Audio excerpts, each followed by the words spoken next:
Michael Johnson was head of security at the state-run Riverside Recovery and Reentry Program on the outskirts of Boulder, and Rhonda Champagne, its lead counselor and therapist.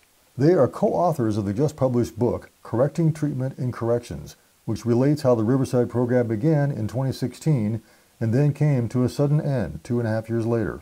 At the beginning, Johnson and Champagne clashed over whether women in the program should be strip-searched upon arrival, as they are now in secure state-sanctioned facilities in Montana for criminal offenders. You can't start off treatment, in my opinion, by absolutely tearing a person down to their basic nakedness in a most humiliating manner. I don't care how nicely you tell somebody to take their clothes off.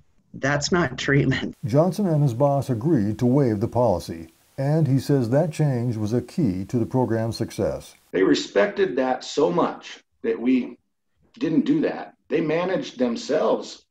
They just really valued the way we treated them. Most of the women who entered Riverside were drug offenders and had undergone significant trauma in their lives: drug or alcohol addiction, domestic abuse, losing their children, or witnessing a loved one commit suicide.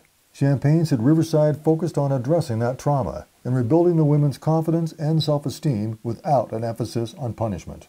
She and Johnson say the program was working and cite department data showing that 2/3 of Riverside's graduates had stayed out of prison for more than a year. But out of the blue, in September 2018, DOC officials shut down the program, telling employees at a meeting with 1 day's notice. We were running what we were being told was a successful program, so none of us were prepared for a closure of that sort. DOC officials said they needed the facility to house geriatric inmates who would be moved to Riverside from a facility being closed in Lewistown.